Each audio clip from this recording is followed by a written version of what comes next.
Hey guys, I'm Adrian Ko, and this is my strategic analysis of Cafe de Coral. Cafe de Coral was created in October 1968, and by now it's over 450 locations in both Hong Kong and China. Cafe de Coral mainly serves Asian cuisines, and they have been a really successful company where last year they have a revenue of 7 million Hong Kong dollars. With the Port of Our forces, rate of new entrants is low because Capital Crow is a really, really big company in the fast food catering industry, where any new entrants won't do much of a threat to Capital Crow. Threat of substitutes is more than because most of the food and products that offer in Capital Crow can also be made at home. Bargaining power of buyers is moderate to low pressure because Capital Crow has always been doing well with the quality checked, either on the food or on the products and so on.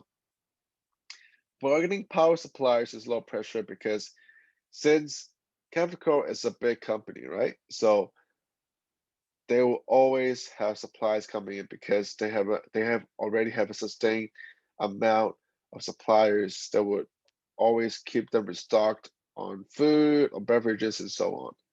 Intensity of competitive rivalry is more to high because beside Capricorn, there are also a few big businesses in the fast food catering industry that can also surpass Capital Coral at some point. Those companies are Fairwood and Chewa, and there are also a few ones, but Fairwood and Chewa are the biggest ones. With SWOT analysis, Capital Coral's strength is that they have great locations. Most of the restaurants are located in work office areas, which is really good because it can attract a lot of customers during lunchtime, supper time, and even breakfast.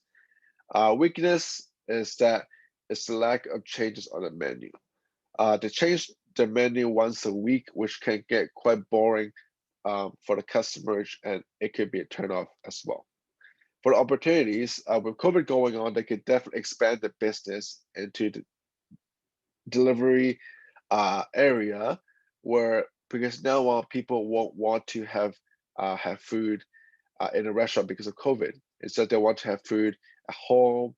They will either cook or they will either have delivery. So I think Capital Co has a really good chance of expanding its business in the delivery area.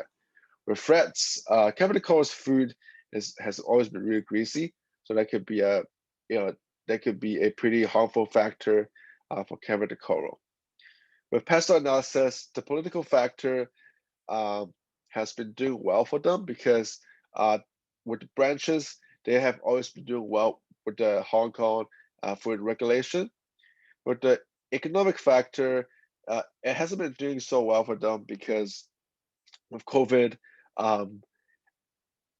everything has been closing down where the profit and the revenue hasn't been doing too well for them.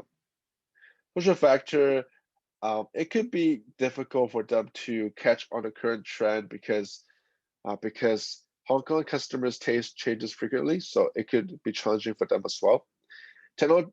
Technological factor, they've been doing pretty well with that because they always upgrade the technologies. With the legal factors, employees and managers have been always doing the job and trying to follow the regulation for the food, for the restaurant, and so on. For the environmental factor, Capricorn has been doing really well on that lately because started introducing plant-based meats and paper straws to customers. One of the key strategies, the two of them, is that where they will constantly adapt to the current trend. And there's a new thing where it's a speed menu where people will get the food within 5 minutes after they order the food.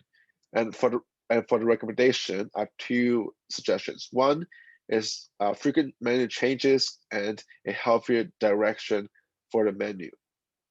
So yeah, guys, thank you for joining into my presentation, and I really appreciate it.